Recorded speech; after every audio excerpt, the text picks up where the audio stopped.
Hello and welcome to a weekend news episode of the Leveraging AI podcast, the podcast that shares practical, ethical ways to leverage AI to improve efficiency, grow your business, and advance your career. This is Isar Meitis, your host. And before we dive into the main topics today and the rapid fire topics today, I have some exciting news.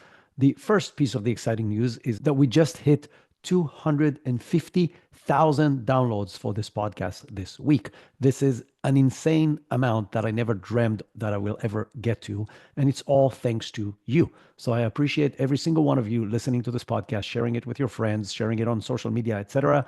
I cannot be more grateful than having you as listeners of this show. But to make it even more interesting, I want to make the show even better. I want to adapt it to your needs. And hence, what we decided to do is to create a survey, which will take you less than a minute to take the survey. And it will give us feedback on what you like and don't like in the show. What would you like to add, change, remove, improve, etc. And so in your show notes right now, if you open your phone and click in the show notes, you will have a link to the survey. And we would really appreciate it if you will spend the minute or maybe two to take the survey and help us make this podcast better for you.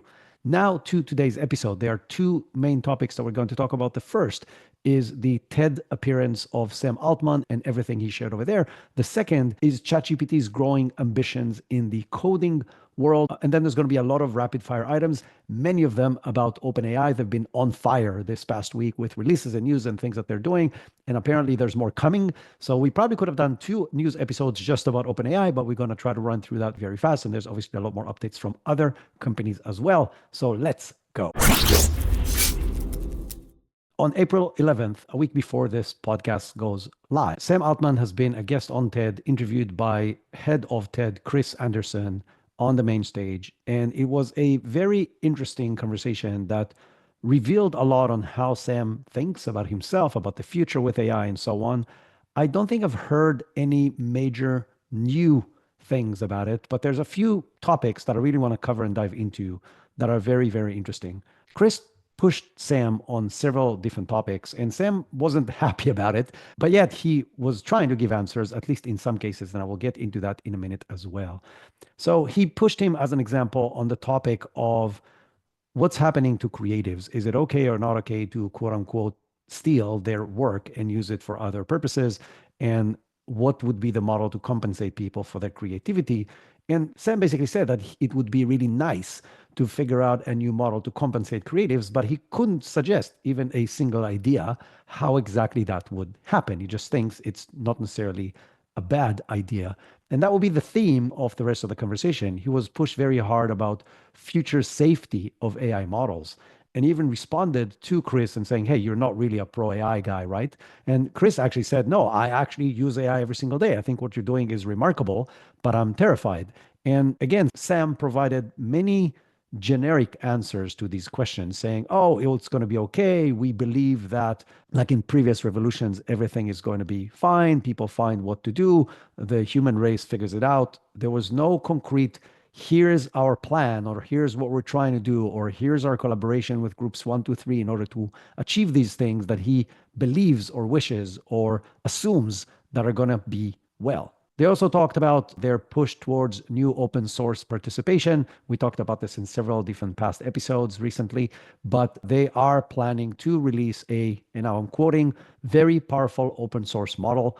And Sam, while he was admitting they're late to that game, he is claiming that it's going to be near the frontier and that it's going to be better than any other open source model out there. That's a very significant claim. I haven't heard that one before this particular interview. Now, another statement that Sam said in that interview is that they are now reaching about 10% of the global population. So these two announcements puts them at around 800 million users, which is an absolutely insane number. With regards to personalization of AI and specifically the new memory features in ChatGPT, Sam had a very interesting quote, which is, but you will talk to ChatGPT over the course of your life. And someday, maybe, if you want, it will be listening to you through the day and sort of observing what you're doing. And it will get to know you and it will become this extension of yourself, this companion, this thing that just tries to help you be the best, do the best you can. So the vision that Sam Altman in OpenAI has for these models, and specifically for ChatGPT, is something that will record literally everything that we do and we'll be able to pull the relevant information at the right time to help us make better decisions and take better actions. Now, I'm, like everything else with AI, really excited and really terrified with this vision. And you start questioning a lot of things like privacy and our ability to make our own decisions, not being driven by an external force that may or may not be influenced by different things. But the fact that this is a direction they're going, and that the fact that they're actively pursuing that and not even being shy about it, tells us that this is where they're trying to go. They're trying to get to a situation where this thing has limitless memory and can literally capture everything that we do and use that information in order to help us do better things. Now, in addition, he was asked about AGI, and Sam said that we're not at AGI yet. And the main reason that he gave is that these models cannot learn on their own and cannot make improvements without us helping them, versus humans who can do that. He also said that it's very obvious that while these tools are getting very good, they cannot yet do everything that a person at a desk can do. And hence, we're not at AGI yet, which again is a system that will be able to do everything humans do, at least on the cognitive level, at or above human level. So if they cannot do everything that we can, we are not there yet. That being said, Chris asked him specifically about, okay, what is the internal definition of AGI? And they don't have one. The answer was that if you put 10 engineers in the room, you're going to get 14 different definitions of what AGI is. And so despite the fact that's the holy grail that they're chasing and beyond, which is something that Sam clearly stated, that AGI is not now a target, it's just somewhere on the timeline, we're going to get there and then we're going to cross that. And it's not the final target anymore, but they don't have a very clear definition of what that is. When it comes to agents and safety, again, Chris pushed him pretty hard.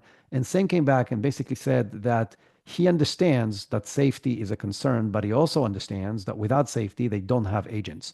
Basically, what he's saying, if agents are not going to be safe, nobody's going to use them, and hence they won't be able to be developed further. So his claim, again, is more of a logical explanation to why he thinks agents will have to be safe versus actually explaining why they will be safe or how they are or what steps they are making in order to make them safe. So not great answers in my eyes, and it will be very interesting to see how that evolves. More on that from many different angles in the rest of this episode. Now, when he was pressured about all the people who left OpenAI with safety concerns and spoke loudly about it, Altman basically acknowledged that there is internal disagreement with levels of the required AI safety. But he's saying that if we go back and if we look at their previous track record when it comes to delivering safe AI systems, their track record shows that they're doing a good job. Now, while I agree with the statement that so far their systems have been safe, that is not a logical argument to use in this particular case, because AGI and beyond will have significantly more powerful capabilities than anything we know today. They will be able to manipulate us in ways we cannot even think about. So it's basically saying, hey, we were really good in keeping safety when we had bullets, so we'll be safe with atomic weapons. That's basically the argument that he's making, which I don't buy. I think the fact that previously they were able to do things in a safe way means very little to their ability to deliver safe, really advanced AI systems once we get to AGI and beyond. And it really, really scares me that that's the answer that he was able to provide. Another very interesting statement that I heard him say for the first time is that in general, he believes that moving away from centralized control and decisions is a good direction to go. And I'll be more specific with what I mean by that. He was asked, should there be like a summit or a committee that would be a collaboration between leading companies and governments to decide and help define a better future for AI? And he basically said that maybe having a small elite summit is not the right way to go. Maybe allowing 800 million users that they have right now more or less express what they think is right and wrong versus a select few and following their definition. Now, he acknowledged that that's never been a successful way in the past, but I tend to think that there's a happy median between these two approaches. One of saying, okay, these 10, 12, 50 people will decide the future of AI and humanity versus, okay, let's involve 100 million people, 200 million people, and have them have a word on where they see the future is going, what they would like to see. And I think they have the opportunity to do that right now. I think it could be very simple for OpenAI right now to put a one question, two question questionnaire once a week to all the users that you have to answer in order to continue and learn what people actually want, what they're afraid of, what they would like to slow down, and do the same thing in all the other platforms on Gemini and Claude and DeepSeek, etc. And then we can learn collectively, because we have the access to the masses, what people actually want, what they don't want, and maybe then have a summit to discuss these findings and continue in the right direction. Do I see that happening? No, but I think it's not necessarily a bad idea. Sam was also asked about the impact of him becoming a parent on his decisions. And he basically said that having a child has profoundly impacted his personal approach to life, but he was as committed to the safe delivery of AI even before having a kid. And speaking about parenthood and the views of Sam about where the world is going with AI, he had two profound quotes, or I don't know if they're profound. I mean, they're logical on one hand and very interesting on the other hand. Quote number one said, "My kids, hopefully, will never be smarter than AI." Basically, he's anticipating that in the near future, AI will be smarter than any of us, including his kids. And if they have his genes, they're going to be smart kids or individuals in the future. The other very interesting quote was, "I hope that my kids and all of your kids will look back at us with some like pity and nostalgia and be like, they lived such horrible lives. They were so limited. The world sucked so much." He truly believes that AI will enable a future of abundance like nothing that we have today, both in means of personal reach and capabilities, as well as overall success of humanity and the planet. And while this is great, it might be blinding him from the difficulties and the risks that are actually there. And I don't think he is overlooking them. I think he is looking at them, but I think he deeply feels that the benefits will overcome the risks and the dangers, which I personally don't necessarily agree. We talk a lot in this podcast about the importance of AI training. Multiple research from leading companies has shown that this is the number one factor in success of AI deployment in businesses, large and small. I'm excited to announce that we just opened the registration for our spring cohort of the AI Business Transformation course. I've been teaching this course for 2 years, starting in April of 2023, and hundreds or maybe thousands of business leaders has went through the course. We had people in the recent cohort that ended in February from India, the Emirates, several different countries in Europe, South Africa, many places in the US, Canada, and even Hawaii. So regardless of where you are in the world, this could be a great opportunity for you. In previous courses, we had people as far as Australia and New Zealand. So weird hours of the day, but still getting a lot of value from this course. The course is 4 sessions of 2 hours each, spread over 4 weeks on Mondays, noon Eastern time, starting on May 12th. If you are looking for ways to accelerate your personal knowledge and career, or to change the trajectory of your team or your entire business, this is the right course for you. It is really a game changer. And within 4 weeks and only 8 hours with some homework, you will dramatically change your understanding of how to use AI in a business. We give multiple hands-on examples and use cases and teach you the tools and the processes on how to use them. And we end up with a detailed blueprint on how to actually implement AI successfully business-wide. So if this is interesting to you, go and check the link in the show notes. You can open your phone and click on it right now and go and check all the information about the course.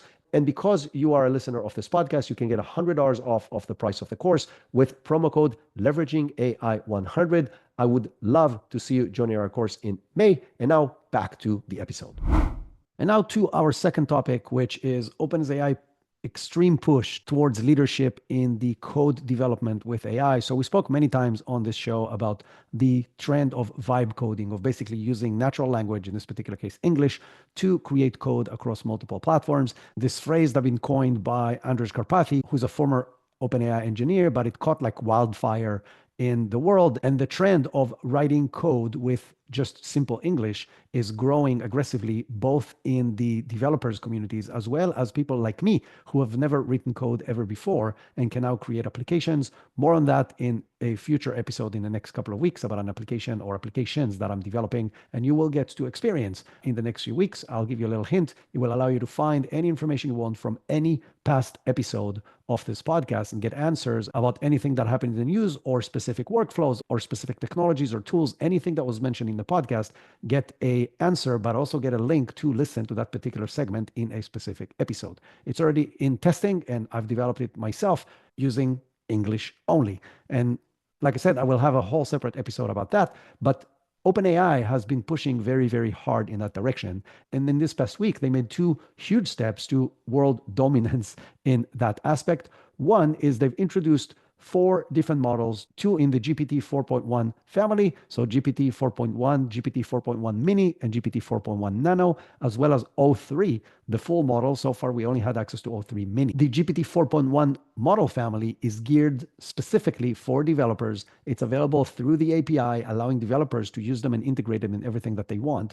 They excel in every code task, so they outperform every other ChatGPT model before by a big spread in coding tasks, and they come with 1 million tokens context window. That's 750,000 words of code ish. So huge jump in context window, aligning with some of the leading competitors. Right now, Gemini 2.5 Pro has a 2 million tokens context window, and Llama 4, which was just released last week, has a $10 million context window, but I don't know how good it is in coding.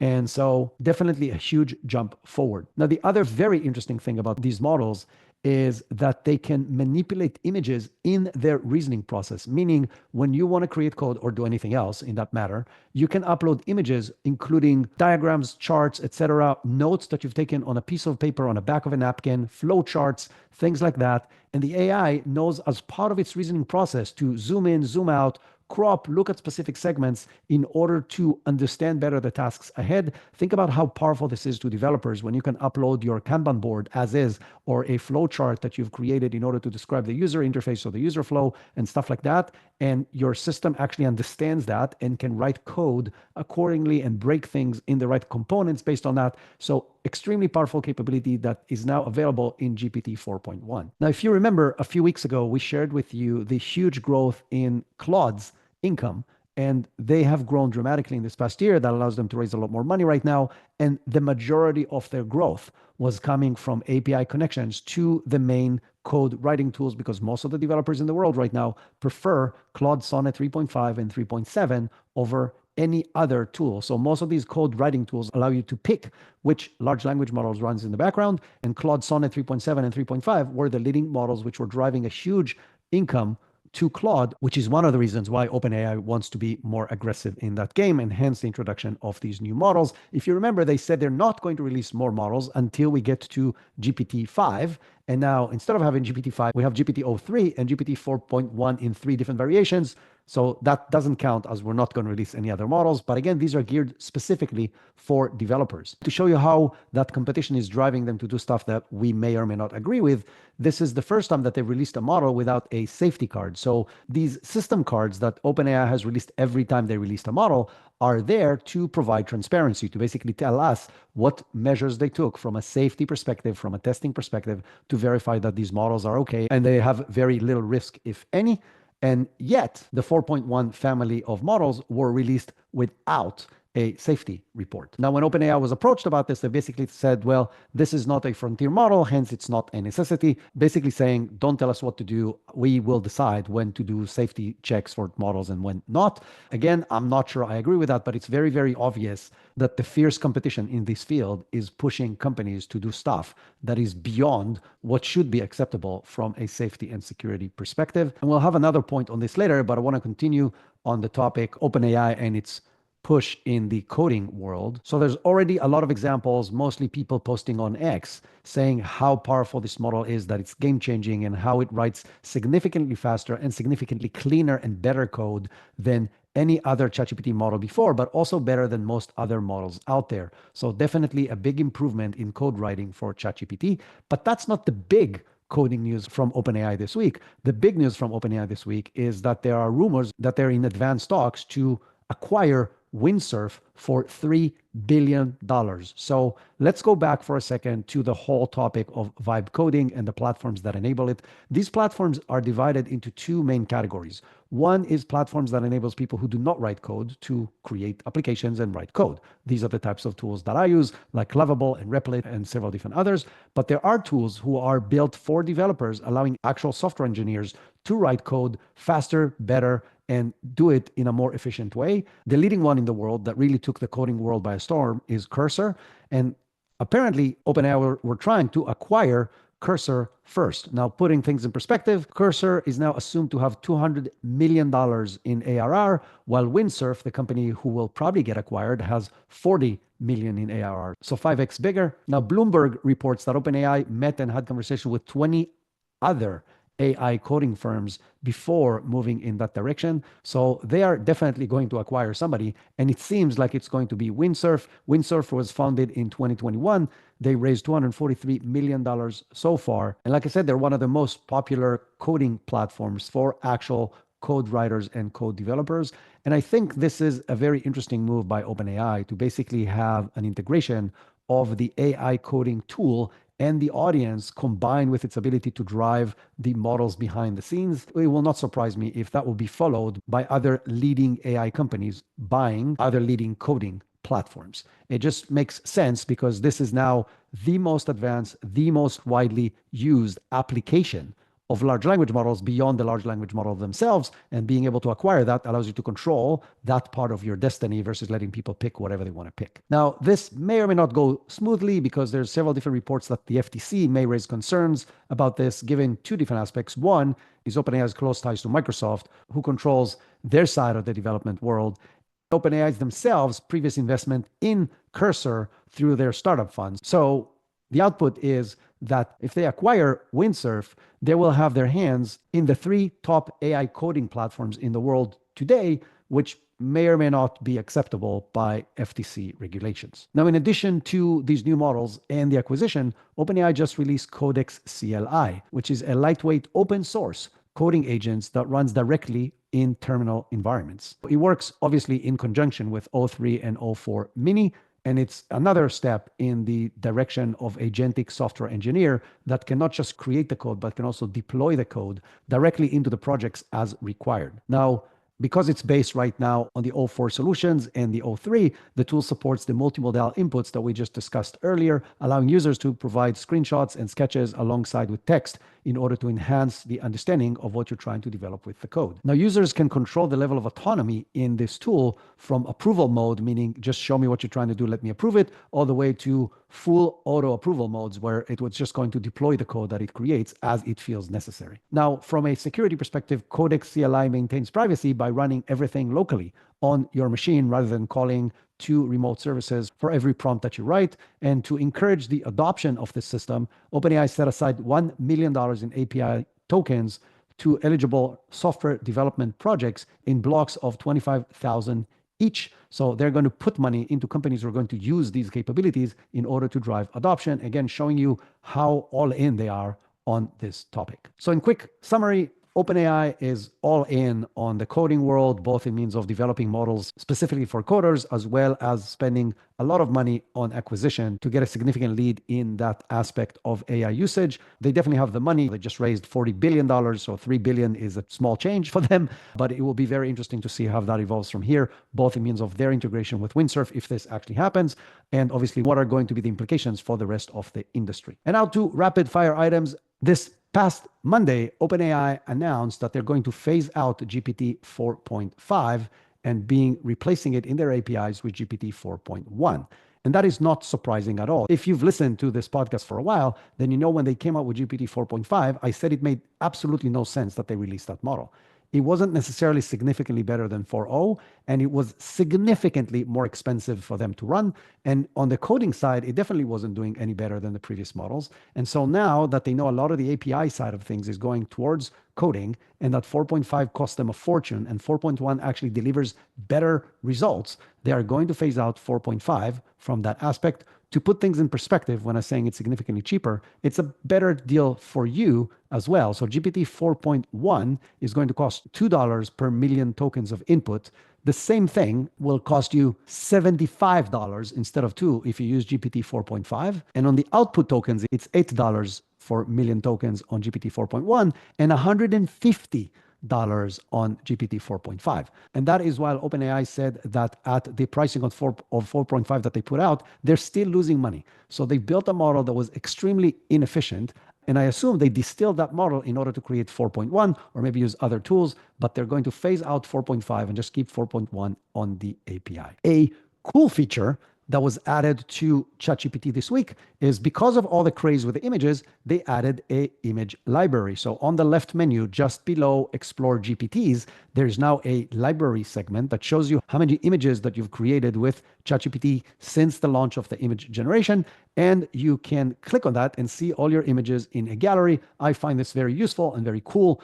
And since OpenAI sees the craze that this has generated, they are apparently developing a social network built around the image generation capability. So the project is still in early stages. It's only in internal prototype, and it focuses specifically on creating a social feed around AI generated images. They saw the craze that happened on traditional social media with their image generation tools, and they said, why not ride that wave and have something internally? And now they gain several different benefits from it. First of all, they get to poke Meta and X, two companies that are their direct competitors in this field, not to mention sticking it to Elon Musk in his own game. But in addition, it will provide them data to train their models, similar to what Meta is doing with their platforms, as well as X is doing with its platform. So you can see that this actually makes sense. Now, does it have a chance of being successful as a new social platform? I don't know. What I do know is that there's an insane craze right now around ChatGPT. We just said they got to 800 million global users, and they're growing at an insane speed, and everybody's downloading their app and adding a social feed as a feature where people can see other images that other people are generating and comment on them and share them might actually work. Now, speaking of trends from ChatGPT that are taking over on social media, there's a new trend after the Ghibli insanity and then the action figures craze.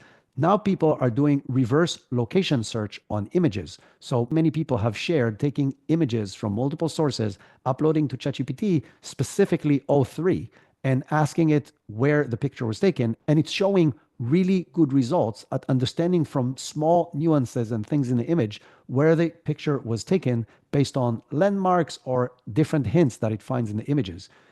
While this is really cool, it obviously raises serious concerns because any picture of yourself that you put online, let's say on social media, can now be used to tell people where you were at the time that you were taking the image.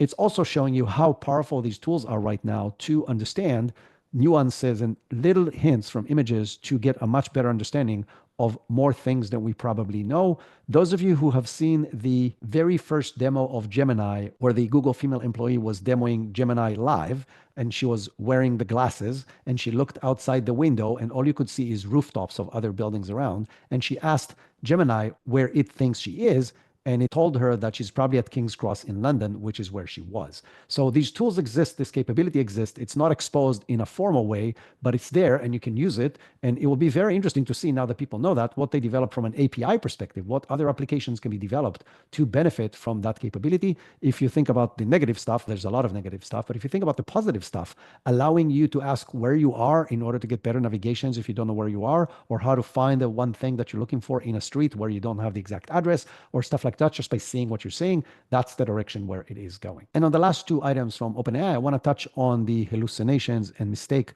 side of things because I think it's very important to touch upon it. According to OpenAI internal testing, O3 and O4 mini models that were just released hallucinate more than both companies' previous reasoning models and traditional models. So GPT-4o and O1 mini and O3 mini. To make it even more confusing or less promising, OpenAI themselves do not know why these models have higher levels of hallucinations. And they said, and I'm quoting, more research is needed. So they do not understand why, when they add additional capabilities to the models, they get additional hallucinations. By the way, in a pretty big spread. So on a benchmark called Person QA, O3 hallucinated 33% of the questions, while O1 and O3 mini hallucinated only 16 and 14%. So it doubled the rate of hallucinations in this model. That's obviously not a good thing. And as of now, it doesn't seem that OpenAI has a good solution for that. Now, on a more interesting aspect of this, OpenAI researchers published a paper last week revealing that their deep research technology, which I started using all the time, not just from ChatGPT, but from the other providers as well, they found two very interesting facts. They were testing it against a very hard benchmark. And the idea was to compare it to A, previous technology, just GPT-4o versus deep research, and B, compare it to actual human researchers in those same really difficult tasks. And what they found, the deep research did dramatically better than humans and a whole different level from the old tools. So the old tools basically failed miserably. If you just gave GPT-4 all one of these tasks, it couldn't complete any of that research effectively. Humans, many of them gave up on 70% of the questions after 2 hours of effort and not finding answers. And for the people who did continue all the way, still had 14% incorrect answers. Now, deep research got answers to all the questions, so they didn't give up on any of them, but it only came back with correct answers 51.5% of the time. Basically, just a smidge accurate than flipping a coin on the right answer on something. Now, that's not very promising, but to be fair, this is on the hardest set of questions that they could find that, again, took human researchers hours to actually complete. So what do I think about this personally? I started becoming more and more dependent on these deep research tools. It is very alarming to me to find out that they could be wrong 50% of the time. So what this tells us is that while these tools are incredible and they really do amazing research, you still need to go and click on the links of the sources that it provides you and verify the information. So the research is not going to take you just 5 minutes. It's probably going to take you 25 minutes to actually go through the relevant links and see what's reliable information and what's not. But it's still going to save you a few hours of doing the research yourself, because in many cases, these websites will check 70, 80, 100, 200 websites in order to get you the answers, which if you have to do on your own, will take you hours of work. As I mentioned, there's been a lot of other news from OpenAI that will move to the rapid fire items. So let's dive into those.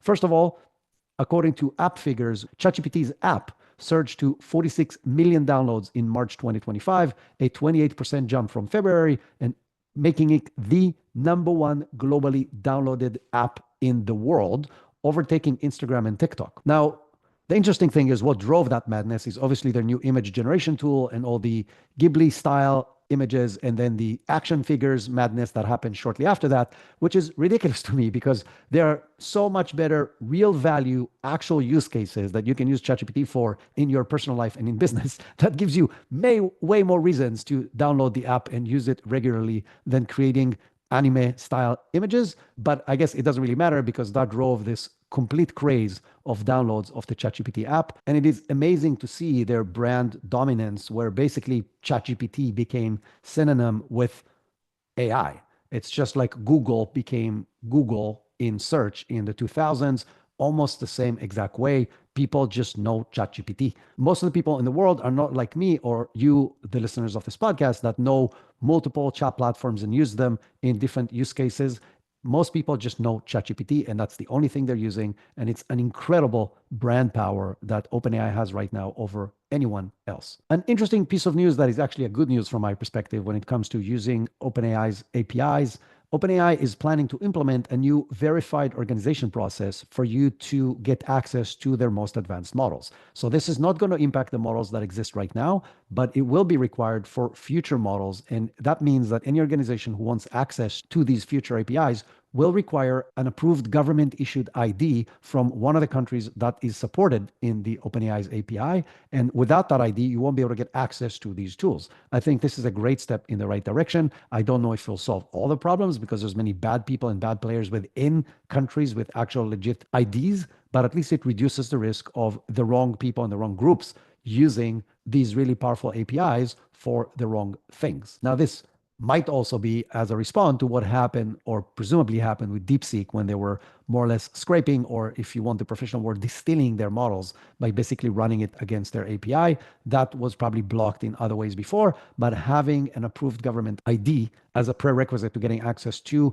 advanced models, I think is a great step in the right direction of higher security when better models come out. Now, I told you before that I'm going to come back to the safety risk that is driven by the crazy competition in the AI universe. Well, OpenAI just updated its preparedness framework, and they're stating that they may adjust their safety requirements if competing AI labs release high-risk systems without similar protections in place. Now, they are claiming, to be fair, that they're only going to make these adjustments after rigorously confirming that the risk landscape has actually changed, publicly acknowledging that they're making those adjustments, and that these adjustments do not meaningfully increase the overall risk of severe harm, and still keeping the safeguards in place. So, in the TED Talk interview of Sam, Chris made an interesting statement. He basically said that all the leading labs because of the competition, are basically saying we got to run the fastest that we can because it's inevitable that somebody will get there. And if we get there first, it will be safest because we're safer than everybody else. And he was questioning the inevitable aspect of that scenario. What this is telling us that it is inevitable. It is inevitable because the labs themselves are claiming on paper in their formal security guidelines that if other labs crosses the line, they will cross the line too. And this is not even spoken in closed rooms and behind closed doors. This is their formal statement, basically saying if other labs move forward with less cautious, we will do the same. This is really scary to me because it basically means that this competition can drive us over the edge and all the leading labs will play their role in that scenario. In another interesting acquisition by OpenAI, they just hired the team, not the company, that started becoming a norm in the AI world.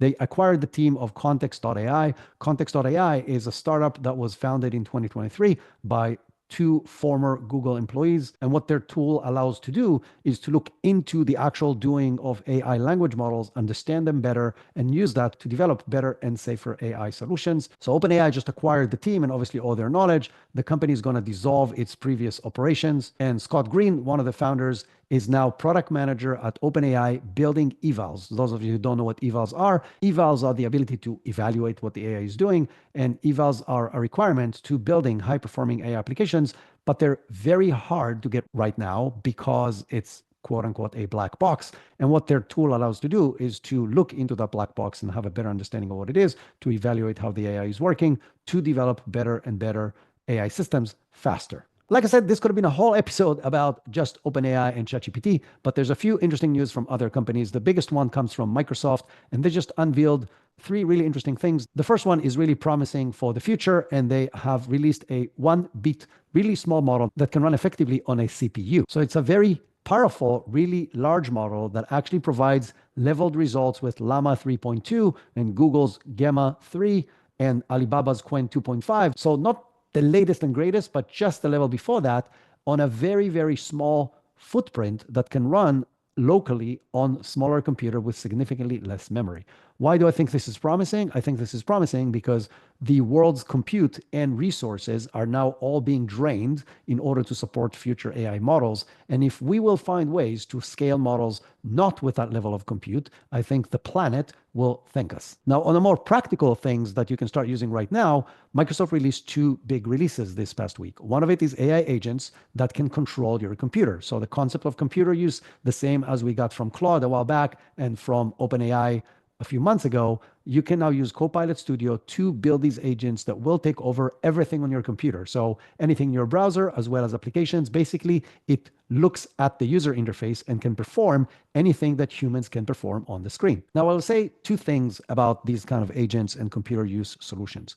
One, I think in the long run, it will open the door for a lot more automation and will probably eliminate completely any tedious tasks that we have to do today. So from that perspective, it's really good. Two, any person who has tried to use the full Copilot Studio knows it's an absolute nightmare. So first of all, they have two products called Copilot Studio. One is basically custom GPTs wrapped as a Microsoft product. And the other is their old school automation tool with some more AI capabilities, which is absolutely impossible to use. It's the worst user experience in the world. I consider myself an advanced user, a techie, and a geek. And every time I try to build something there, it's very hard to do. And I gave up more than once. So I really hope that part of the process is allowing the AI to create the AI so I won't have to fight the tools that they have created. So I'm not sure how the implementation is on the Microsoft side. It will be very interesting to test, and I will keep you posted as I do that. The other thing that I will say that there's a huge risk in allowing these tools to take over your computer because you don't know what they will do. You don't know when they're going to go crazy. You don't know whether on purpose, maliciously, or just by random fluke mistake. They will do stuff like changing your passwords or locking you out from specific pieces of information that you actually need, or anything else that you don't want that would happen on your computer or on your company network. And what I have done in order to test these kind of agents is I've actually created a virtual machine on Google Cloud, and I'm using that to run a browser, and I'm testing everything in that virtual machine. So if this goes rogue, then nothing happens to my real universe, and I can safely test different use cases, including different agent capabilities. I highly recommend that to anyone, and I will create a full episode about this, showing you exactly how I did it so you can do it as well. The other thing that Microsoft released this week is they made Microsoft Copilot Vision available to anybody on edge. So vision is, if you want a subset of agent, it can see everything on your screen. It just cannot take actions. And this was available for the paid users of Copilot. And now any user of Copilot, including the free users, can show the AI everything on the Edge browser. And you can even activate your microphone and talk to it. That will allow you to basically ask the AI about anything that you're doing, whether it's emails or spreadsheets or research or anything that's on your screen, you can ask about and collaborate with the AI. I've done this multiple times with Gemini experimental capability because that's been available for a while. It's been working, I would say, about 50% of the time effectively, and the other 50% it crashes before you get to a solid outcome. That's at least on the Gemini platform. You can also do this on OpenAI, but only on their mobile app, which is weird to me because it will make a lot more sense to have it on desktop, either on the browser or in the desktop app. But right now on OpenAI, it's only available on the mobile app. But anyways, it's now available for Microsoft users. Anybody who's using Edge can now activate this and use that. It's only currently working with several different specific websites, such as Amazon, Target, Wikipedia, TripAdvisor, Food and Wine, OpenTable. So basically websites you use in order to do your day-to-day personal things and not necessarily business tools. And as I mentioned, I see a very long time between now and the time that an organization will allow these models to deal with actual enterprise systems, because I don't know how reliable it is yet, and I don't know when it will be 100% reliable, or at least as reliable as humans doing data entry. And I think we still have time to go until that point. Going from Microsoft to another widely used platform that has released interesting AI capabilities, Notion officially released Notion Mail. It is an AI-powered email client that connects to your Gmail account and allows you to do really cool things. The first thing, it allows you to manage the email. It reads all your emails and it will categorize them and put it in different buckets so it will be easier for you to review. It also knows how to suggest answers. It also knows how to look for suggested meetings. So if somebody said, let's meet, it will look through your calendar and make suggestions to when you are available and things like that. This is obviously the direction that all these tools will go. I think this is a great move from Notion to move in that direction and offer that integration. I must admit, I'm surprised, and I shared that before, that doesn't exist in Google itself already as part of Gemini. But I think once Google and Microsoft figure out how to integrate all their Gemini tools and all their Copilot tools into one Gemini that can see and connect everything, and the same thing with Copilot, we will gain huge benefits to efficiency on our daily business usage. Now, broadening from day-to-day work of everybody to what AI is doing in the broader scheme of things from an application perspective and what aspects of the world it is going to touch. Two former Tesla supply chain leaders has started a company called Atomic, and their goal is to develop an AI-powered platform focusing on streamlining inventory planning and supply chain management. These two leaders have experienced the craziness of Tesla's near collapse when they were scaling Model 3 production in the beginning. If you remember Elon Musk sleeping at the factory floor at Tesla in order to go through that period. So they deeply understand the problems and the need to a better supply chain control and management. Most of the supply chain management in the world today right now is done manually. I have several clients who have warehouses and inventory and supply chains, and the amount of work that is done by copying and pasting data from multiple Excel files and emails into a unified environment to understand what is actually happening in the company is incredible. We've been solving this problem through automations and custom GPTs, and they're gaining amazing benefits. So first of all, if you have issues like that in your company, reach out to me on LinkedIn. I'll gladly help you out in stuff that you can start doing tomorrow versus in months or years when this company takes off. But their goal is to basically put AI software that allows users to quickly simulate multiple scenarios that would normally take hours or days to calculate, and based on that, change the whole supply chain structure. In early pilots, they have shown several different examples, such as reducing inventory by half while maintaining 99% in-stock rate for the relevant needed components. This is obviously very promising, and I'm sure that a lot of companies need a solution like this. Another field where this is happening very aggressively is obviously customer support. So Zendesk CEO just been interviewed and shared a lot of interesting information about AI in customer service. It's a very near future where 100% of customer service interactions involve AI, and 80% are solved by AI without any human intervention. Now, the interesting thing is, according to a survey that Zendesk themselves did, 51% of consumers are saying that they prefer interacting with bots over humans when seeking immediate service. So I want to unpack that for a second. First of all, the survey was done by Zendesk. So they have a vested interest to say that because that's where they're pushing their platform. But that being said, now I'm going to speak from my personal perspective.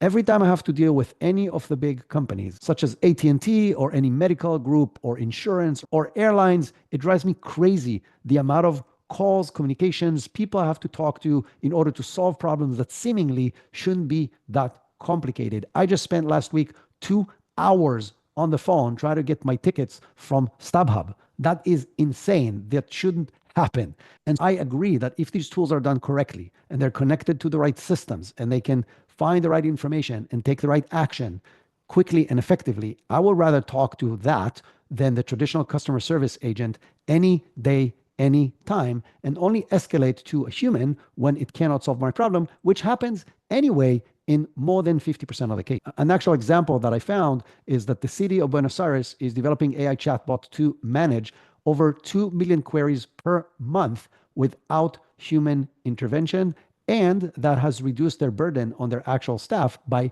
50%. So that basically tells you that they are dealing with a huge amount of responses that are successful because it's not getting to the humans after that. It is very clear that the customer service universe is changing dramatically as we speak. And I already predicted that in the beginning of last year, that I think the concept of call centers or contact centers will disappear from the world. And I know that's a scary thought for an entire industry to disappear, especially in countries like India and Philippines, where there's millions and millions of people who make their living through that industry. But I don't see this evolving in any other way.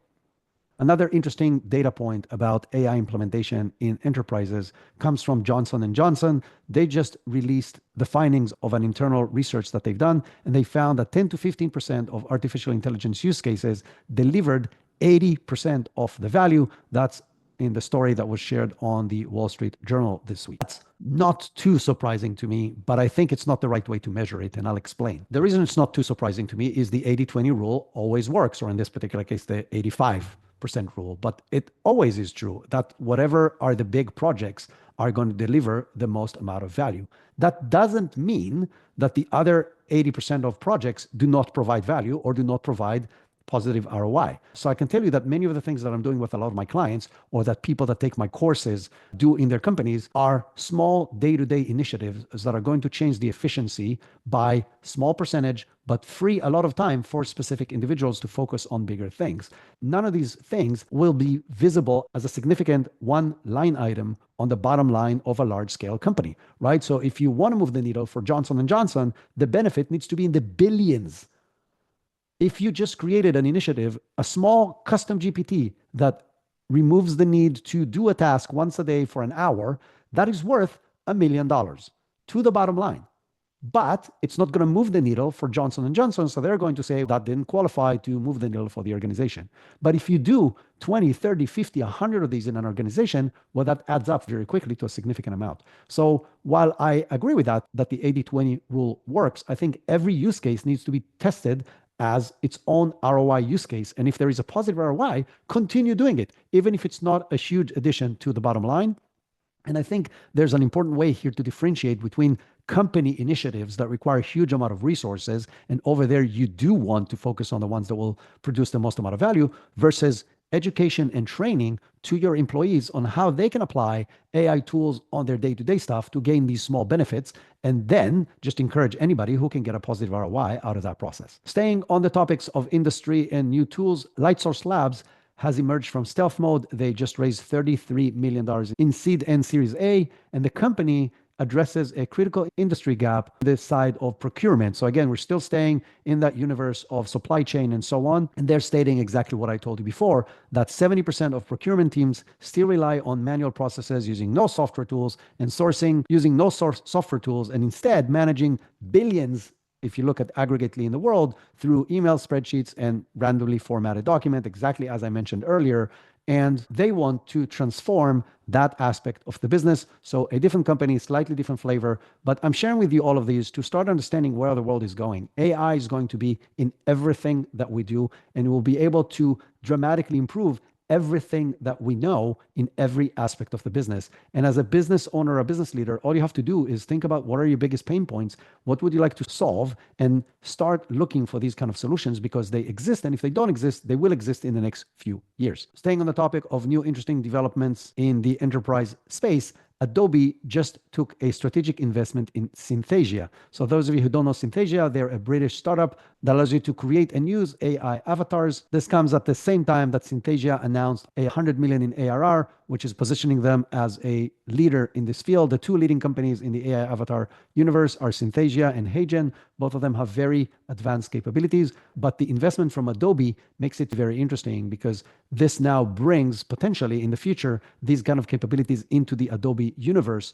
which will allow interesting combination of the Adobe tools with avatar video generation.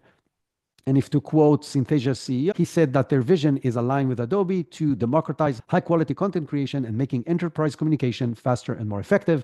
I couldn't have said it better. I think it's a very interesting partnership, and it will be very interesting to see if Adobe actually is starting to leverage that inside their tools. That being said, despite the amount of money that Synthesia is making right now, and despite the fact that they saw 100% growth year over year, they still lost over 25 million pounds this past year. And continuing on the topic of impact on industry, Hugging Face, the open source behemoth, the one that hosts most of open source models in the world, just made a very interesting move, and they acquired a French-based robotics company called Pollen. Some wasn't released, but the robot called Richie 2 is now available for sale for $70,000. Now, the interesting thing about this particular robot is that it comes ready to go, but with an open source platform that you can continue to develop on your own. Hugging Face team lead for robotics is Remy Caden, who is a former Tesla robotic scientist who worked on the Optimus program. So they're definitely very serious about their move in that direction. And the fact that they're releasing the world's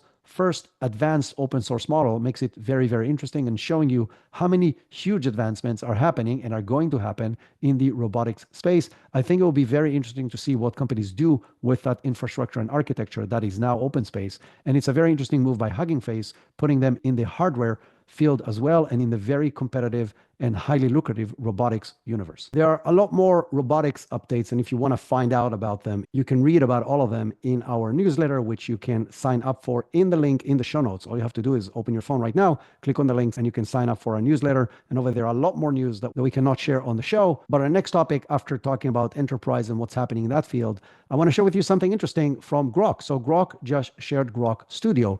Grok Studio is their version of Canvas in ChatGPT or Artifacts in Claude. And this is a side-by-side split view where on the right you have a document that you can edit, and on the left you can continue to have the chat in Grok. I started using it yesterday, and I must admit it is not to par with Canvas and not even with Artifacts. It can run documents and code at the same time.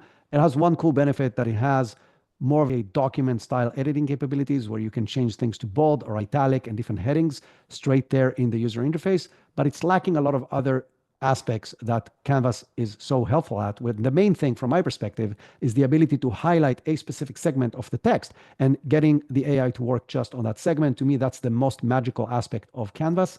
The other problem with the way Grok Studio works is that it writes everything, the full answer, which sometimes for me is like 3 pages on the left side, basically on the regular chat, and then copies it to the other side, which takes twice the time, which absolutely drives me crazy. So a good step in the right direction. I think these collaborative environments with AI are fantastic. I think the current implementation by Grok is lacking and needs to be improved. That's it for today. Don't forget right now to open your app and look at the survey and tell us what you want this podcast to be.